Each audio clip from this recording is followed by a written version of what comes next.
ચાલો વિદ્યાર્થી મિત્રો, લાસ્ટ લેક્ચરની અંદર આપણે ચર્ચા કરી હતી અંતર્ગોળ અરીસો અને બહિર્ગોળ અરીસો એમની સામે વસ્તુને આપણે કેટલા અંતરે મૂકીએ છીએ, પ્રતિબિંબ ક્યાં રચાય છે, એ વસ્તુ ગતિ કરતી હોય, અરીસો ગતિ કરતો હોય, એ બધા માટે આપણે જે કંઈ ઇક્વેશન હતા એ ઇક્વેશનને આપણે સાબિત કરી અને એની સમજૂતી મેળવી લીધી છે. હવે આપણે નેક્સ્ટ ટોપિક શીખવો છે, એ છે સ્નેલનો નિયમ. સ્નેલના નિયમનું વ્યાપક સ્વરૂપ તમને આવડે છે બરાબર? સ્નેલના નિયમનું વ્યાપક સ્વરૂપ, વ્યાપક સ્વરૂપ જે છે એ આપણને ખ્યાલ છે n1 sin θ1 is equal to n2 sin θ2. બરાબર? n1 sin θ1 is equal to n2 sin θ2. પ્રકાશ આપણને ખબર છે જ્યારે એક માધ્યમમાંથી બીજા માધ્યમમાં પ્રવેશે ત્યારે માધ્યમ બદલાવાના કારણે આ સપાટીને દોરેલો લંબ છે બરાબર, અહીંથી પ્રકાશનું કિરણ આપણે આપાત કરીએ આ રીતે, તો લંબ સાથે ધારો કે ભાઈ આ θ1 જેટલા ખૂણે આપાત થાય, માધ્યમ બદલાય, ઉપર આ હવાનું માધ્યમ, નીચે ધારી લો પાણીનું માધ્યમ છે, તો પ્રકાશનું કિરણ આ રીતે ત્રાંસું થાય. હકીકતમાં જવું જોઈએ આ રીતે સીધે સીધું, એના બદલામાં સહેજ શું થાય, ત્રાંસું થાય. તો પ્રકાશ એના ત્રાંસા થવાની આ ઘટના એને આપણે વક્રીભવન તરીકે ઓળખાવેલું. હવે એ વક્રીભવન જે છે એના ઉપરથી આપણે સ્નેલના નિયમની ચર્ચા પણ કરી ચૂક્યા છે, n1 sin θ1 n2 sin θ2. જો θ1 અને θ2 સૂક્ષ્મ હોય અથવા આપાત કોણ આપણો સૂક્ષ્મ હોય તો સીધી વસ્તુ છે કે સામે તમારો વક્રીભૂત કોણ છે એ પણ કેવો થાય, સૂક્ષ્મ થાય. તો આપણી પાસે સૂત્ર થશે આ n1 θ1 is equal to n2 θ2. તો n1 by n2 is equal to θ2 by θ1 પણ લખી શકાય. એના પરથી આપણે કીધું તો યાદ કરજો કે જો પ્રકાશનું કિરણ એ પાતળા માધ્યમમાંથી ઘટ્ટ માધ્યમમાં પ્રવેશે તો લંબ તરફ ત્રાંસું થાય, પણ આના કરતાં ઉલટું કે જો ઘટ્ટમાંથી પાતળામાં જાય તો લંબથી દૂર જાય. ખ્યાલ આવશે? કોઈ બી પરિસ્થિતિ આપી છે, દાખલા તરીકે આપણને રચના આપી દે, ભાઈ માનો કે આ એક કાચનો લંબઘન છે, આ કાચના લંબઘન ઉપર પ્રકાશનું અહીંયા કોઈ આપણે કિરણ આપાત કર્યું છે, તમને એમ કહી દે ભાઈ આપાત કોણ જે છે એ 30 ડિગ્રીના ખૂણે આપાત કરેલું છે. 30 ડિગ્રીના ખૂણે પ્રકાશના કિરણને આપાત કરવામાં આવે, કાચના લંબઘનમાંથી આ કિરણ પસાર થાય છે, તો આનો વક્રીભૂત કોણ θ2 કેટલો હશે? આ હવાનું માધ્યમ છે, n1 બરાબર 1, આ કાચ છે 1.5, θ1 આપેલો છે, θ2 મેળવવાનો છે, n1 ખબર છે, n2 ખબર છે, સોરી n2 મેળવવાના છે. સિમ્પલ સૂત્ર મૂકી દો, n1 sin θ1 બરાબર n2 sin θ2. સૂત્ર મૂકી અને ખાલી તમારે વેલ્યુ જ એડ કરવાની છે, બીજું કોઈ વસ્તુ એમાં છે નહીં. સમજ પડે?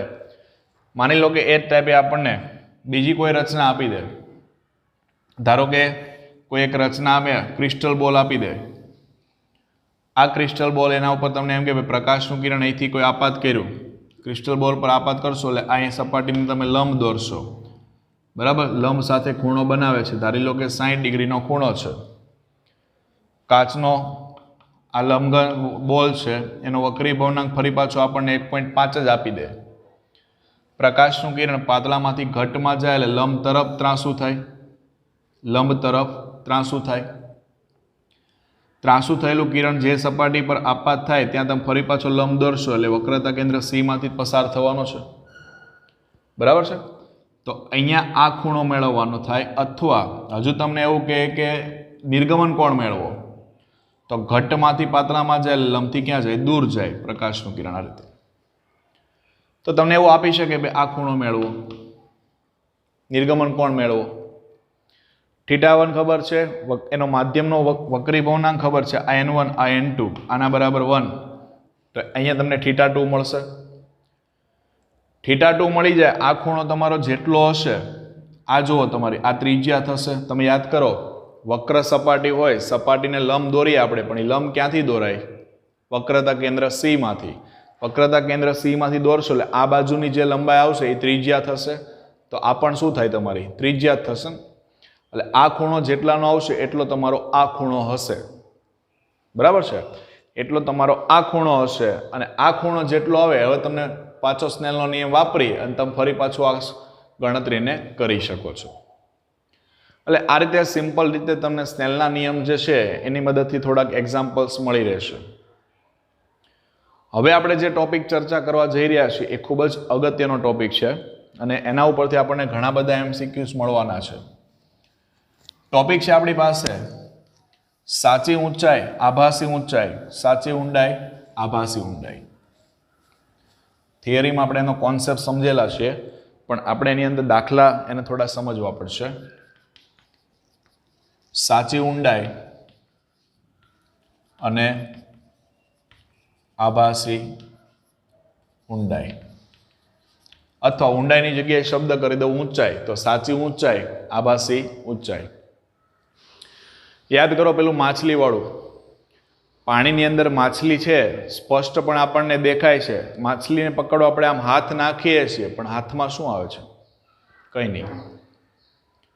હાથમાં શું આવે છે? કંઈ નથી આવતું, કચરું જ આવે છે હાથમાં, બરાબર ને? તો શા માટે માછલી આપણે હાથ નાખવા છતાં પણ આપણા હાથમાં માછલી નથી આવતી? એનું સિમ્પલ એક રીઝન છે દોસ્તો, પ્રકાશ છે ને એને કારણે વક્રીભવન થાય. માછલી હકીકતમાં જે જગ્યાએ છે એ જગ્યા ઉપર તમને દેખાય છે નહીં. એ જગ્યા ઉપર નથી દેખાતી, મતલબ કે એનો ભાસ થયો આપણને. હકીકતમાં છે ઊંડાઈ ઉપર, પણ આપણને દેખાય છે થોડીક ઊંચાઈ ઉપર. આપણને ભાસ થાય છે કે આ જગ્યા ઉપર છે, હકીકતમાં છે નહીં. તો થિયરીની અંદર આપણે કોન્સેપ્ટ સમજેલા છીએ. એ જ વસ્તુને ફરી પાછો અહીંયા લઈ લઈએ ધ્યાનમાં, તો ખાલી આપણે એટલી પરિસ્થિતિ સમજવાની થાય. સમજો અહીંયા માછલી છે, બરાબર? હવે આ માછલી જે છે એમાંથી આવતું પ્રકાશનું કિરણ એ જોનાર વ્યક્તિની આંખમાં જશે, તો અહીંયાથી નીકળેલું કિરણ સપાટી પર આપાત થાય. સપાટી પર આપાત થતું કિરણ ઘટ્ટમાંથી ક્યાં જાય છે? પાતળામાં. ઘટ્ટમાંથી પાતળામાં જાય એટલે લંબથી દૂર જશે. અહીંયા જોનાર વ્યક્તિ છે, બરાબર, ઓબ્ઝર્વર. તો શું ઓબ્ઝર્વરને આ ત્રાસું થયેલું કિરણ દેખાશે? નહીં. ઓબ્ઝર્વરને જે દેખાશે એ સીધું જ કિરણ લેવાનું છે આપણે, એટલે અને પાછળની બાજુ લંબાવો તો તમને આ પોઈન્ટ પાસે માછલી દેખાય. જોઈ લો, હકીકતમાં છે અહીંયા, પણ અહીંયા દેખાય છે. આવી ઘણી બધી ઘટનાઓ થઈ છે. પાણી ભરેલી ડોલ હોય તો ડોલનું તળિયું આપણને ઉપર આવેલું જણાય. સ્વિમિંગ પુલ હોય એમાં પાણી ભરેલું છે, આખો સ્વિમિંગ પુલ, પણ આપણે નાહવા માટે એટલા ઉત્સાહી હોઈએ, જેવું બહારથી આપણે જોઈએ કે સ્વિમિંગ પુલ તો ઓહો આટલી જ ઊંડાઈ છે, ચાલો છલાંગ લગાવી દઈએ. જેવી છલાંગ લગાવે પછી આપણને ખબર પડે બુડબુડ બુડબુડ બુડબુડ થાય છે, અંદર આપણે ડૂબી ગયા છીએ. કેમ કે આપણી હાઈટ છે એના કરતાં સ્વિમિંગ પુલ થોડો ઊંડો છે. બહારથી આપણને ભાસ થયો એટલા માટે આપણને એવું લાગે છે કે આ થોડી ઊંચાઈ ઉપર છે. તમે ઘણા બધા એવા રીઝન કારણ સાંભળેલા છે કે ભાઈ અજાણ્યા જળાશયોમાં નાહવા માટે જવું ના જોઈએ. એનું કારણ જ આ છે, વક્રીભવન થાય આપણને લાગે છીછરું પણ હોય ઊંડું. તો આ એની ઓરિજિનલ હાઈટ છે, બરાબર? આ શું છે? એની ઓરિજિનલ હાઈટ છે. અને આ જે છે એ એની આભાસી હાઈટ છે. તો ઓરિજિનલ હાઈટ જે છે એને દર્શાવીએ HO વડે, આભાસીને દર્શાવીએ HI. ઓબ્જેક્ટ અને ઇમેજ, ઓબ્જેક્ટ હાઈટ અને ઇમેજ હાઈટ. તો એને ધ્યાનમાં લઈ અને આપણે એક સૂત્ર એના ઉપરથી ઘણી બધી બાબતોને સમજવી છે. સૂત્ર આપણે એક છે આપણી પાસે HI/HO is equal to NI/N. HI/HO is equal to NI/N. સૂત્રની તારવણી કરવી હોય તો કરી શકાય, એમાં કોઈ અઘરી વસ્તુ નથી. ફક્ત શું કામ કરવાનું છે? આ બિંદુ પાસે આપણે સ્નેલનો નિયમ વાપરવો છે. માની લો કે અહીંયા θ1 લઈએ આપણે, આ θ2, tan θ નું સૂત્ર મૂકી શકો તમે, બરાબર છે? અને પરિસ્થિતિ સમજો આ θ2 છે તો આ બી θ2 જ થવાનું, આ θ1 આ પણ θ1 થવાનું. θ1 એની સામેની બાજુ પાસેની બાજુ, θ2 સામેની બાજુ પાસેની બાજુ લઈ સૂત્ર સિમ્પલ રીતે તારવી શકાય, એમાં કોઈ અઘરી વસ્તુ નથી, પણ એમાં તારવવાનો કોઈ મિનિંગ નથી. આટલું યાદ રાખો, HI/HO is equal to NI/N. એ પછી કયા માધ્યમમાંથી પ્રકાશનું કિરણ આવે છે, ક્યાં જાય છે, એનાથી આપણને મતલબ નથી. હા, મતલબ રહેશે, પણ સૂત્ર જ આપણે એ રીતના ડિઝાઇન કરી દીધું છે એટલે હવે મતલબ નથી રહેતો. તમારે ખાલી એટલું યાદ રાખવાનું છે, જોનાર વ્યક્તિ જે છે ને એ જ્યાંથી અવલોકન કરતો હોય ને એ NI તરીકે લેવાનું. દાખલા તરીકે અહીંયા વ્યક્તિ અહીંયા છે, અહીંયાથી અવલોકન કરે છે તો એને ઉપરનું માધ્યમ હવાનું છે, તો અહીંયા હવાનો વક્રી ભવનાંક લેવાનો. એના પછી જે આવતું હોય નીચે એ નીચે લઈ લેવાનું છે. જોનાર વ્યક્તિ કયા માધ્યમમાં છે, બરાબર, એ માધ્યમનો વક્રી ભવનાંક ઉપર આવશે, એના સિવાયનું જે માધ્યમ છે એનો વક્રી ભવનાંક નીચે આવશે. ક્લિયર? ચાલો, આટલી પરિસ્થિતિને ધ્યાનમાં લઈ અને આપણે કામ કરતા જઈએ છીએ અને એક્ઝામ્પલ્સ પણ આપણે જોતા જઈએ. ઘણા બધા એક્ઝામ્પલ્સ આની અંદરથી બની શકે, એમાં કોઈ અઘરી વસ્તુ છે નહીં. દાખલા તરીકે આપણી પાસે કોઈ એક્ઝામ્પલ સિમ્પલ રીતે લઈએ તો આજ માટે વિચાર દો, અને પહેલાં એના કરતાં બી એક બીજો કોન્સેપ્ટ સમજાવી દો. માની લો કે અત્યારે વ્યક્તિ માછલીનું અવલોકન કરે છે. થિયરીમાં આપણે ભણી જ ચૂકેલા છીએ. પણ જો માછલી વ્યક્તિનું અવલોકન કરતો હોય તો શું? માછલી વ્યક્તિનું અવલોકન કરતી હોય તો શું? તો માછલી અહીંથી પ્રકાશનું કિરણ નીકળી અને જોનાર વ્યક્તિની આંખમાં ગયું હતું. હવે ઉલટી ક્રિયા થશે, અહીંયાથી કિરણ નીકળશે, એ માછલીની આંખમાં આવશે. તો શું માછલીના વાકુચું કિરણ દેખાશે? નહીં. તો આને તમે આગળની બાજુએ લંબાવશો આ રીતે, તો જ્યાં એ કિરણ તમને આવતું હશે એ કિરણ પ્રમાણે તમને માછલીનું એને પ્રતિબિંબ જોવા મળશે વ્યક્તિનું. ઇન શોર્ટ કે બંને કિસ્સાની અંદર પ્રતિબિંબ જે તમારું છે એ થોડું ઉપર આવેલું જોવા મળશે. એ પછી માછલી હોય તો બી ભલે અને વ્યક્તિ હોય તો પણ ભલે. બરાબર છે? પણ હાઇટ માપવાની છે અહીંયાથી માછલી માટે. બરાબર? માછલી માટે તમે ઊંડાઈ માપશો એ ઉપરની સપાટીથી માપશો, વ્યક્તિ માટે માપશો એ પણ અહીંથી આમ ઉપર જવાનું છે આપણે. દાખલા તરીકે ક્વેશ્ચન આપ્યો છે આપણને, સિમ્પલ ક્વેશ્ચન છે. અહીંયા માછલી છે. હવે તમને એમ કે ભાઈ માછલી જે છે એ ઉપરની સપાટીથી 24 સેન્ટીમીટર નીચે છે. જોનાર વ્યક્તિ જે છે આ ઉપરની સપાટીથી 30 સેન્ટીમીટરની હાઇટ પર જોનાર વ્યક્તિ ઓબ્ઝર્વર છે. પાણીની અંદર માછલી છે. આ માછલી એનું અવલોકન ઓબ્ઝર્વર એટલે કે અવલોકનકાર કરી રહ્યો છે. તો અવલોકનકારની સાપેક્ષે માછલીનું સ્થાન જણાવો. જો અવલોકનકારની, પહેલા સિમ્પલ ક્વેશ્ચનથી શરૂઆત કરું, તમને આ બી કાંઈ નહીં આવે અથવા આપેલું છે પણ ક્વેશ્ચન એવો પૂછે, ફક્ત ક્વેશ્ચન એવો પૂછે માછલીનું શિફ્ટિંગ ગણો અથવા માછલીનું સ્થાન કેટલું ખસ્યું હશે એ જણાવો. બરાબર? માછલીનું સ્થાન કેટલું ખસેલું હશે એને કહેશું આપણે શિફ્ટિંગ, શિફ્ટ થવું. પણ કોની સાપેક્ષમાં એવી કઈ ચર્ચા નથી કરી, એટલે આપણે આ કામ કરીએ. અહીંયા ઉપરનું માધ્યમ છે એનો વક્રી ભવનાંક આપણને અહીંયા એવું કહી દીધું છે, આ હવાનું માધ્યમ છે, આ છે પાણી જેનો વક્રી ભવનાંક 4/3 છે. 4/3 એટલે 1.33 થયો. સિમ્પલ લઈ લો સૂત્ર, HI/HO is equal to NI/N. આભાસી હાઇટ ખબર નથી, ઓરિજિનલ હાઇટ કેટલી છે માછલીની? 24 સેન્ટીમીટર. HI/24. NI જોનાર વ્યક્તિની આંખ ક્યાં છે? હવામાં. 1. નીચેનું માધ્યમ વક્રી ભવનાંક 4/3. 3 જતા રહેશો ઉપર, તો HI બરાબર 24 × 3/4. ચોલો ભાગ ઉડે છે. અહીંયા 6 ચોક 24, 6 તરીના 18 સેન્ટીમીટર. તો 18 સેન્ટીમીટર અહીંયાથી ગણવાના તમારે, એટલે માછલીનું સ્થાન તમને છે ને એ 18 સેન્ટીમીટરે જોવા મળશે. એટલે મતલબમાં માછલી તમારી અહીંયા ઉપર ખસેલી હશે. પણ ક્વેશ્ચન ચેન્જ કરીને તમને એમ કહી દે કે જોનાર વ્યક્તિની સાપેક્ષે માછલીનું સ્થાન જણાવો. કોની સાપેક્ષે? જોનાર વ્યક્તિની સાપેક્ષે. આ અંતર કેટલું છે? 30 છે. અને આ કેટલું ઉપર ખઈશું? 18. તો હવે વ્યક્તિને દેખાય છે કે અહીંયા, તો જોનાર વ્યક્તિની સાપેક્ષે લઉં તો ફાઇનલી એની હાઇટ કેટલી થાય? તો 30 + 18 બરાબર 48 સેન્ટીમીટર.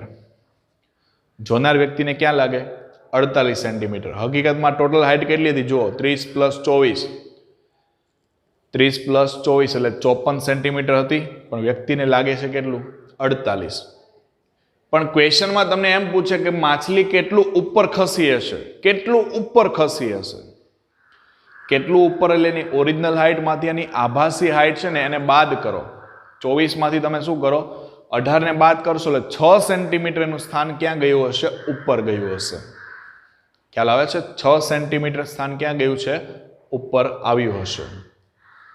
હવે આ જ પરિસ્થિતિ છે, કદાચ તમને આનાથી ઉલટાવીને આપી દેવામાં આવે. દાખલા તરીકે આ જ વસ્તુ છે અને એ અંદર રહેલી માછલી કોઈ બહાર ઉડતા પક્ષીનું અવલોકન કરે છે. માન લો વસ્તુ એની જ છે, એમાં કોઈ ફેરફાર નથી. આ 24 સેન્ટીમીટર, બરાબર, 24 સેન્ટીમીટર અહીંયા માછલી છે. આ માછલી શું કરે છે તો કે ઉપર ઉડી રહેલું કોઈ પક્ષી છે. આ એ પક્ષી કે જે 20 સેન્ટીમીટરની ઊંચાઈ ઉપર છે સપાટીથી. તમને એમ કહી દે માછલી દ્વારા પક્ષીનું અવલોકન થાય છે, તો પક્ષીનું સ્થાન એને કેટલું ખસેલું જોવા મળશે, અથવા માછલીની સાપેક્ષે પક્ષી કેટલી ઊંચાઈ ઉપર હશે, બરાબર, કેટલી ઊંચાઈ પર હશે, કેટલું ખસેલું હશે, બધું જ આપણે ગણવું છે. પહેલા નોર્મલી ગણી લો, HI/HO is equal to NI/N. HI/HO original height કેટલી છે એની 20. જોનાર વ્યક્તિ ક્યાં છે, પાણીમાં, વક્રી ભવનાંક 4/3 અને ઉપર કોણ છે ભાઈ, પક્ષી ઉપર છે એટલે 1 ઉપર આવશે. તો HI is equal to 20 into 4/3. 20 into 4/3 કરો, ચાલો 4 દુ 8, 80/3. 80/3 કરીએ એટલે 3 દુ 6, બરાબર, 3 દુ 6. હજુ કેટલા બચ્યા, 20 તરી 60 થશે ને, 20 તરીના 60, હજુ 20 બચે છે. એટલે 20 જે બચ્યા છે એનો હું ભાગ ઉડાડું તો 5 તરી 15, 6 તરી 18, એટલે 2.6 સમથિંગ આવશે, કોઈ 2.6 સેન્ટીમીટર, સોરી 26, 25 તરી 75 એટલે 26 પોઈન્ટ સમથિંગ કોઈક આવશે આન્સર તમારો, બરાબર. 80/3 તમે કરી જોજો. જે તમારો આન્સર 26 પોઈન્ટ સમથિંગ આવે એનો મતલબ અહીંયા 20 સેન્ટીમીટર હતું એના કરતાં કેટલું અપ જાય છે, 26 પોઈન્ટ સમથિંગ અપ જાય છે અહીંયા સુધી, બરાબર. એટલે 26 પોઈન્ટ જે કંઈ બી આવે છે 1 2 3 4 5 6 7, 20 તરીના ગણો ને, 20 80/3 કરીએ આપણે સાદી રીતે, રેડી? તો 20 ગુણ્યા 3 એટલે 60 થશે.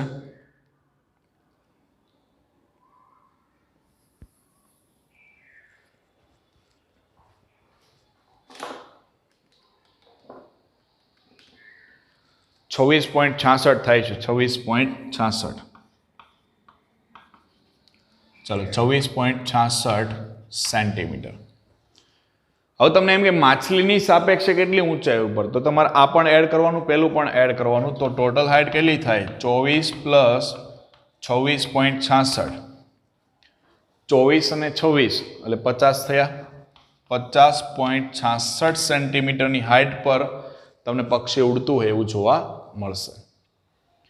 એટલે એક એક્ઝામ્પલ એવું થયું કે જેમાં બહારથી અંદર અવલોકન થાય છે પાતળામાંથી ઘટમાં, અને એક એવું થયું કે જેમાં ઘટમાંથી ક્યાં અવલોકન થાય છે, પાતળામાં.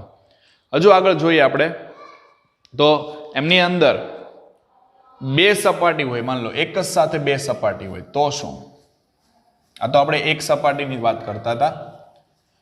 હવે આપણે એવી પરિસ્થિતિ વિચારીએ કે જેમની અંદર એક સાથે 2 સપાટીઓ હોય અને વસ્તુ તમારી જે છે એ બંને સપાટી માટે કામ કરતી હશે.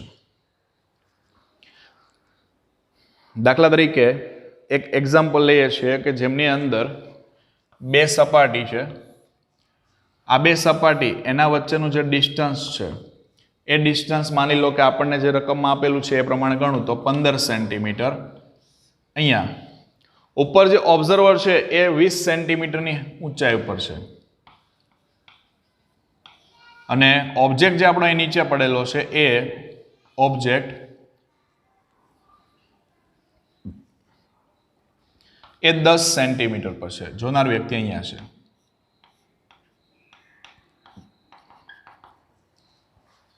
આ પહેલી સપાટી, આ બીજી સપાટી, ઉપરનું માધ્યમ અને નીચેનું માધ્યમ જે છે એ બંને આપણે હવાના માધ્યમ તરીકે પસંદ કરીએ અને આ કાચનું માધ્યમ લઈએ 1.5, આ હવા, ચાલો આ પણ હવા.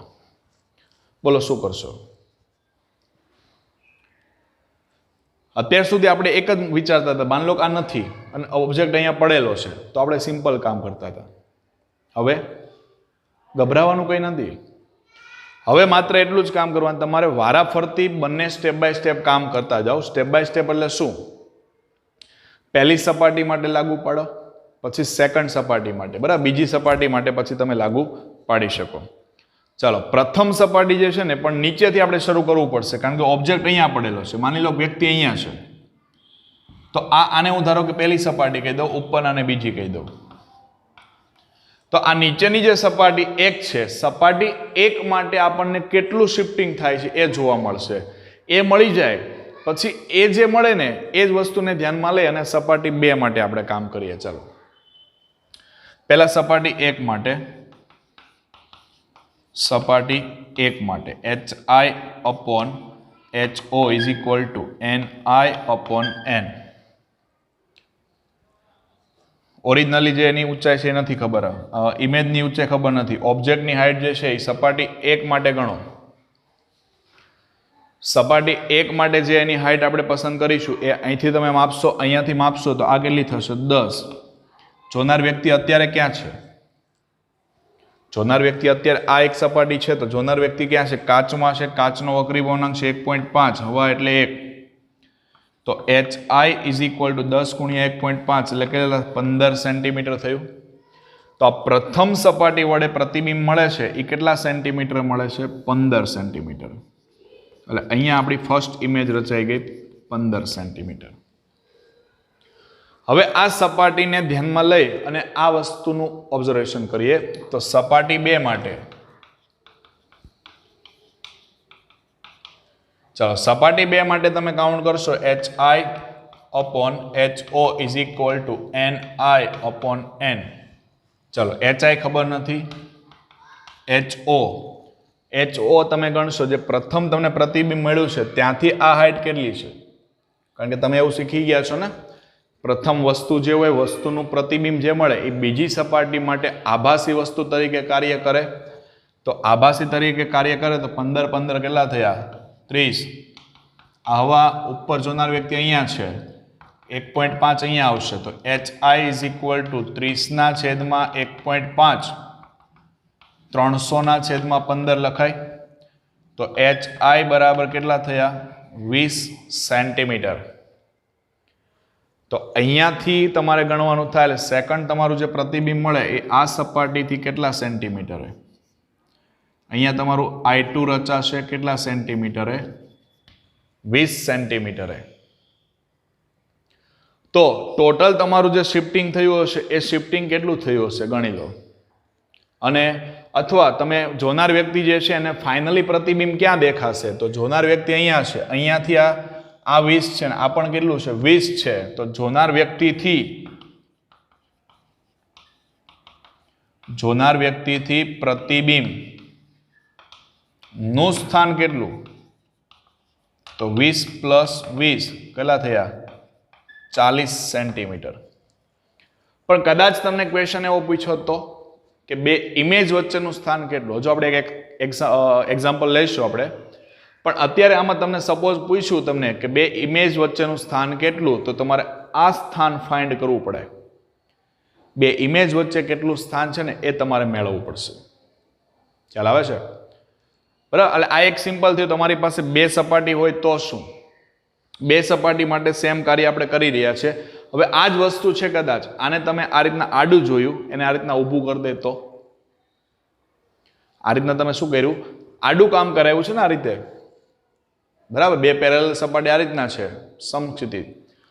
હવે આ જ બે પેરેલલ સપાટીને માની લો કે આ રીતના તમને આમ સીધી કરીને આપે તો શું કરવાનું? તો એના માટે પણ એક એક્ઝામ્પલ આપણે ધ્યાનમાં લઈ લઈએ. માની લો હું તમને એમ કહું બે સપાટી છે, અહીંયા આ બે સપાટી વચ્ચે અંતર 30 સેન્ટીમીટર, અહીંયા ઓબ્જેક્ટ જે છે આપણો એ 20 સેન્ટીમીટરની દૂરી ઉપર છે અને ઇમેજ જોનાર વ્યક્તિ છે ને એ પણ કેટલો છે 20 સેન્ટીમીટરની દૂરી ઉપર છે. બરાબર છે. હવે ઘણી વખત પરિસ્થિતિ એવી પણ થઈ શકે દોસ્તો કે તમને અહીંયા માન લો આ તો કાચનો છે એટલે કદાચ અત્યારે કોઈ વાંધો નથી, પણ ઘણી વખત એવું બની શકે કે કદાચ તમને એવું કહે ભાઈ આ માધ્યમ છે, આ માધ્યમ છે, આ માધ્યમ, 3 માધ્યમ છે પણ 3 માધ્યમ અલગ અલગ છે, તો પણ ગભરાવાનું કંઈ નથી.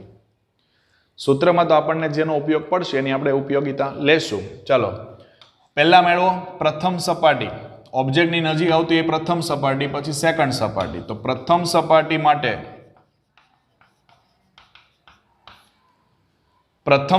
માટે લઈએ તો HI/HO is equal to NI/N. HI/HO 20. જોનાર વ્યક્તિ ક્યાં છે ભાઈ? અત્યારે અહીંયા નથી, અત્યારે અહીંયા છે. 1.5 છેદમાં 1 કર દો ગુણાકાર. HI 20 ગુણ્યા 1.5 એટલે 15 ના છેદમાં 10, 0 0 કેન્સલ, 15 દુના 30 સેન્ટીમીટર. તો શિફ્ટિંગ થયું કેટલા? આ સપાટીથી કેટલી? 30. એટલે ઓબ્જેક્ટ તમને દેખાશે અહીંયા હશે, ઇમેજ બને છે અહીંયા. આ ઇમેજ એ સેકન્ડ સપાટી માટે કોના જેવું કામ કરે? આભાસી વસ્તુ જેવું કાર્ય કરશે. તો બીજી સપાટી માટે HI/HO is equal to NI/N. HI ખબર નથી. ઓરિજિનલી હાઇટ ગણો તો અહીંયાથી અહીંયા સુધીની હાઇટ 30 ને 30 60. હવે જોનાર વ્યક્તિ ક્યાં છે? હવામાં. માધ્યમ કયું છે? 1.5. HI બરાબર 60 ના છેદમાં 15, છેદના 10 ઉપર આવશે. 15 ચોક 60 એટલે 40 સેન્ટીમીટર. તો આ સપાટીથી કેટલું? 40. સમજો કે અહીંયા કોઈ આવી ગયું. 40 સેન્ટીમીટરે તમારું સેકન્ડ પ્રતિબિંબ રચાણું. જોનાર વ્યક્તિથી કેટલું દૂર? 20 પ્લસ 40. જોનાર વ્યક્તિથી 20 પ્લસ 40 ઇક્વલ ટુ 60 સેન્ટીમીટર. આવડે આ ટાઈપના ક્વેશ્ચન હોય તો કંઈ કરવા નથી, સૂત્ર જ ખાલી લગાડવાનું છે, બીજી નવીનતા એમાં કોઈ છે નહીં. હજુ એમાં થોડુંક વિચારીએ આપણે તો એમની અંદર થોડુંક હવે અલગ કરવું છે આપણે. ચલો અલગની અંદર એવું છે કે માની લો કે કદાચ હવે તમને હું એમ ક્વેશ્ચન ઓરલી એક ક્વેશ્ચન પૂછું, તમને ડાયરેક્ટ એમ ક્વેશ્ચન આપે કે ભાઈ એક કૂવો છે, કૂવાની સપાટી એની અંદર આટલું પાણી ભરેલું છે, તો તમને ક્વેશ્ચન સીધો એવો આપી દે ભાઈ કૂવાનું તળિયું કેટલું ઊંચું આવ્યું હશે. માન લો આ કૂવો છે, કૂવાની અંદર અહીંયા એટલે કે 60 સેન્ટીમીટર સુધી પાણી ભરેલું છે. બરાબર, 60 સેન્ટીમીટર ઊંચાઈ સુધી પાણી ભરેલું છે. જોનાર વ્યક્તિ ઉપરથી લંબ રૂપે એનું અવલોકન કરે છે, તો જોનાર વ્યક્તિને તળિયું કેટલું ઉપર આવેલું દેખાશે? તળિયું કેટલું ઉપર આવેલું દેખાશે? આવડે? સિમ્પલ. HI/HO મૂકી દો. પાણી એટલે 1.4 ના છેદમાં 3, 1.33. જોનાર વ્યક્તિ અહીંયા શિરોલંબ દિશામાં અવલોકન કરી રહ્યો છે. ક્લિયર? પણ આમાં જ ચેન્જ કરીને એવું આપે કે તળિયાનું કેટલું સ્થાન ખસ્યું હશે, તળિયાનું શિફ્ટિંગ કેટલું થયું હશે. તો શું કરશો? તો તળિયું જેટલું ઉપર આવેલું હોય એટલી હાઇટને શું કરો? ઓરિજિનલી હાઇટમાંથી બાદ કરી દો. એટલી હાઇટને ઓરિજિનલ હાઇટમાંથી શું કરી દો? બાદ કરી દો. એટલે એ તમારું થઈ ગયું શિફ્ટિંગ. ક્લિયર? પણ આની અંદર આપણે થોડુંક ચેન્જ કરીએ. થોડુંક ચેન્જની અંદર એવું કરીએ, માની લો કે આપણે વિચારીએ આ એક પાત્ર છે, આ પાત્રની અંદર સમગ્ર પાત્રની અંદર પાણી ભરેલું છે. હવે પાત્ર જે છે એના તળિયે અહીંયા એક પ્લેન મિરર મૂક્યો છે, સમતલ અરીસો. તમને એમ કહી દે ભાઈ આ તળિયાથી 12 સેન્ટીમીટર હાઇટ પર એક ઓબ્જેક્ટ છે અને પાણીનું જે લેવલ છે એ ઓબ્જેક્ટથી 24 સેન્ટીમીટર છે. આ સમગ્ર પાણી છે. બરાબર? પાણી એટલે વક્રી ભવનાંક આપણને ખબર છે 1.33. તમને એમ કે ભાઈ આ વસ્તુ ઓબ્જેક્ટ છે, ઓબ્જેક્ટનું પ્રતિબિંબ ક્યાં રચાતું હશે? અને ઘણી વખત હજુ એવું પણ આપે કે આમની ઉપર જે જોનાર વ્યક્તિ જે છે એ જોનાર વ્યક્તિ પણ આપી દેશે, અથવા તમને એમ કહે છે ભાઈ અરીસા દ્વારા રચાતું પ્રતિબિંબ ક્યાં હશે? ઘણા બધા ક્વેશ્ચન બની શકે છે. બે પ્રતિબિંબ બનશે. જો પહેલા વસ્તુ, બે પ્રતિબિંબ બનશે અહીંયા, એક વિધાઉટ રિફ્લેક્શન અને એક વિથ રિફ્લેક્શન. વિધાઉટ રિફ્લેક્શનની વાત કરીએ આપણે તો આના માટે આપણે કાંઈ કામ નથી કરતા. બધા વિધાઉટ રિફ્લેક્શન, પરાવર્તન કે કોઈ બી થયા વગરની વાત કરીએ તો આને ભૂલી જાઓ. HI/HO is equal to NI/N. Height કેટલી છે નથી ખબર, આ હાઇટ કેટલી છે તો અહીંથી આ હાઇટ કેટલી છે 24, બરાબર. જોનાર વ્યક્તિ ક્યાં છે ભાઈ? ઉપર છે, બરાબર. જોનાર વ્યક્તિ ક્યાં છે? ઉપર છે. અહીંયા એક હવાનો વક્રી ભવનાંક 1.33, તો HI બરાબર 24/1.33 કરી દો ગુણાકાર. અને ન સિમ્પલ પડે તો આ 1.33 છે એની જગ્યાએ તમે 4/3 લઈ શકો ને, તો 24 ગુણ્યા 3/4, 6 ચોક 24, 6 તરીના 18 સેન્ટીમીટર. કેટલા સેન્ટીમીટર? 18. તો અહીંથી 18 સેન્ટીમીટરની હાઇટ પર તમને પહેલું એનું પ્રતિબિંબ મળી ગયું, ફર્સ્ટ ઇમેજ. ક્લિયર? હવે જો આ જે ઇમેજ છે કેટલા સેન્ટીમીટર દૂર છે? 12 સેન્ટીમીટર. બસ સીધી વસ્તુ છે. સમતલ અરીસો 12 સેન્ટીમીટર ઊંચાઈ ઉપર છે તો નીચે પણ કેટલા સેન્ટીમીટર પ્રતિબિંબ આપે?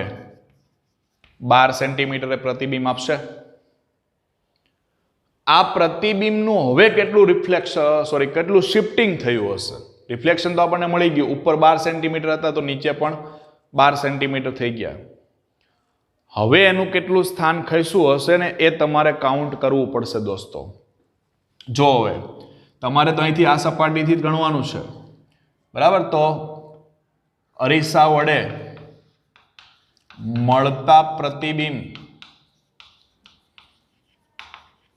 નું શિફ્ટિંગ, એનું શિફ્ટિંગ કેટલું થયું હશે એ કાઉન્ટ કરું તો પાછું સૂત્ર તો એ જ લાગશે, HI/HO is equal to NI/N. Height કેટલી નથી ખબર ઇમેજની, ઓરિજિનલ કેટલી? તો અહીંથી ગણો અહીંયા સુધી 24 ને 12 36, 36 ને 12 48. જોનાર વ્યક્તિ હવામાં 4/3, HI બરાબર 48 ગુણ્યા 4/3, 16 તરીના 48, 16 ચોક 64 સેન્ટીમીટરે તમને ફાઇનલી પ્રતિબિંબ મળતું હોય. કેટલા પર? 64 સેન્ટીમીટર જે છે, 64 સેન્ટીમીટરની ઊંચાઈ તમે ગણશો અહીંથી, તો અહીંથી 64 સેન્ટીમીટરે તમને ફાઇનલી એનું જે પ્રતિબિંબ રચાતું હશે એ પ્રતિબિંબ તમને જોવા મળશે. સોરી દોસ્તો, અહીંયા ભૂલ છે. 4/3 છે ને એટલે ઉલટું થશે, 3/4 આવશે ને. તો 48/4 એટલે 12 તરીના 36, સોરી 36 સેન્ટીમીટરે તમને પ્રતિબિંબ મળશે. કેટલા પર? 36. એટલે અહીંથી તમે ગણશો આ કેટલા છે? 24 ને 12 48. એટલે આપ સમજો કે સેકન્ડ મારું જે પ્રતિબિંબ રચાણું એ ધારી લો અહીંયા છે I2. કેટલા પર? 36 પર. હવે તમને એમ કહી દે કે બંને ઇમેજ વચ્ચેનું અંતર કેટલું હશે, તો આ બે વચ્ચેનું તમારું ડિસ્ટન્સ આ વ્હાઇટ તમને દેખાય છે આ ગોતવાનું છે. આ 36 છે, પહેલું કેટલા પર મળ્યું હતું? 18 પર. 36 માંથી શું કરી દો? 18 સેન્ટીમીટર બાદ કરી દો. બે ઇમેજ વચ્ચેનું તમને શું મળી જશે? પ્રતિબિંબ મળશે.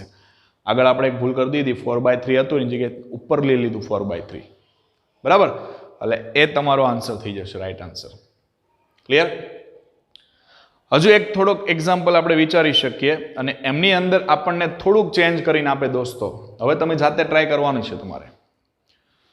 આ તો પ્લેન મિરર હતો, આના જગ્યા ઉપર તમને સમતલ અરીસો એની જગ્યાએ તમને અંતર્ગોળ અરીસો આપી દે. કેન્દ્ર લંબાઈ કેટલી? તો કે 10 સેન્ટીમીટર. આ 10 સેન્ટીમીટર કેન્દ્ર લંબાઈ ધરાવતા અરીસા પર અહીંયા 30 સેન્ટીમીટરની ઊંચાઈ ઉપર ઓબ્જેક્ટ છે. ઉપરની જે આ હાઈટ છે એ હાઈટ તમારી 12 સેન્ટીમીટર છે, બરાબર. ઓબ્જેક્ટ અહીંથી કેટલા પર છે? 30 સેન્ટીમીટર છે. ચાલો શું કરશો? તો બે રીતે કામ થશે. આ બે રીતે કામમાં શું? Without reflection, with reflection. આ વિધાઉટ હતું, આ વિથ છે. વિથ રિફ્લેક્શન ની અંદર આપણે શિફ્ટિંગ કાઉન્ટ કર્યું, બરાબર. વિથ રિફ્લેક્શન પહેલામાં એ જ મેથડ લગાડી દો. Without reflection, without reflection height કેટલી છે? 12. 12 માટે તમે કાઉન્ટ કરી લેશો. જોનાર વ્યક્તિ અહીંયા ઉપર છે. ચલો HI upon HO NI by N આવડે? HI મળી જાય. HI મળશે એટલે આના જેમ પહેલું પ્રતિબિંબ મળશે. હવે શું કરશો? તો આ F બરાબર 10 સેન્ટીમીટર છે, આ 30 છે. ચાલો કાઉન્ટ કરી જ લઈએ, અલગ ક્વેશ્ચન છે એટલે. 12 NI 1 4/3 તો HI બરાબર 12 ગુણ્યા 3/4 4 તરીના 12 3 તરી 9 9 સેન્ટીમીટરે પ્રતિબિંબ મળે. ચાલો અહીંયાથી 9 સેન્ટીમીટરે I1 મળી ગયો આપણને ઇમેજ 9 સેન્ટીમીટર. હવે શું કરશો? With reflection. વિથ રિફ્લેક્શન ની અંદર આના વડે પહેલા તો પ્રતિબિંબ ક્યાં રચાય છે એ જાણી લો. પ્રતિબિંબ જાણશો એટલે આ તમારું વસ્તુ અંતર, આ કેન્દ્ર લંબાઈ. તો અંતર્ગોળ અરીસા માટે U બરાબર -30 લખાય, F બરાબર -10 લખાય. V મળી જાય. V બરાબર UF ના છેદમાં U માઇનસ F, U બરાબર -30, F બરાબર -10, U બરાબર -30 પ્લસ 10, 30 10 300, 300 ના છેદમાં -20, શૂન્ય કેન્સલ, -15 સેન્ટીમીટરે તમારું પ્રતિબિંબ હશે. 15 એટલે આ બાજુ જ કંઈક થવાનું તમારું, બરાબર. અહીંયા જ તમને કંઈક પ્રતિબિંબ રચાતું હોવું જોઈએ. એટલે અહીંયા તમને ધારો કે આ 30 છે ને અડધા કરી દે, અહીંયા આપણને I2 મળે છે. કોના દ્વારા મળતું પ્રતિબિંબ છે? આ અરીસા દ્વારા. હવે એનું કેટલું શિફ્ટિંગ થયું એ ગણો. HI by HO is equal to NI upon N. અહીંથી આ 15 છે, આ નીચેની જે હાઈટ છે આપણી, બરાબર. આ ટોટલ 30 સેન્ટીમીટર હતું. આ હાઈટ કેટલી હતી? 30 હતી. આ 15 છે. તો ઉપરથી હાઈટ કેટલી છે એ કાઉન્ટ કરવી પડશે ને. ટોટલ હાઈટ કેટલી હતી? 30 ને 12 42. 42 માંથી આપણે 15 કાઢી નાખીએ, એટલી હાઈટ તમારી ઉપરથી કાઉન્ટ થશે, બરાબર. અથવા તમે એમ પણ કરી શકો, આ 12 છે, 12 ની અંદર બીજા 15 એડ કરી દો, 12 ને 15 તો એ થઈ ગયા 27, બરાબર. 27 ને તમે 15 કરશો એટલે તમને 42 મળી જશે. તો 27 સેન્ટીમીટર ઉપરથી હાઈટ છે એટલે HI upon 27 is equal to જોનાર વ્યક્તિ હવામાં જ છે, વક્રી ભવનાંક 4/3. તો HI બરાબર 27 ગુણ્યા 4 છેદમાં 27 ગુણ્યા 3 છેદમાં 4. આપો ભાગાકાર કરો. 27 ગુણ્યા 3 ભાગ્યા 4, 27 ગુણ્યા 3 ભાગ્યા 4, 20.25. 20.25 સેન્ટીમીટર કેટલી પર મળશે? 20.25 સેન્ટીમીટર તમારું પ્રતિબિંબ રચાશે. અહીંયાથી કાઉન્ટ કરો 20.25 એટલે આ તમારું 20.25 થયું, ઇમેજ I3. હવે I2 અને I3 I1 અને I3 આ તો પેલા દ્વારા અરીસા દ્વારા છે. I1 અને I3 આ બે વચ્ચેનું તમારે ડિસ્ટન્સ મેળવવાનું થાય. ગણી દો બેનો ડિફરન્સ એટલે આ થઈ ગયું તમારું શિફ્ટિંગ. એટલે ઘણી વખત એવું પણ આપે બે પ્રતિબિંબ વચ્ચે કેટલું અંતર છે ને એ પણ આપણને જણાવવાનું કહેવામાં આવે. તો આ આપણને સરળતાથી ખ્યાલ આવવો જોઈએ. ખ્યાલ આવશે? બરાબર.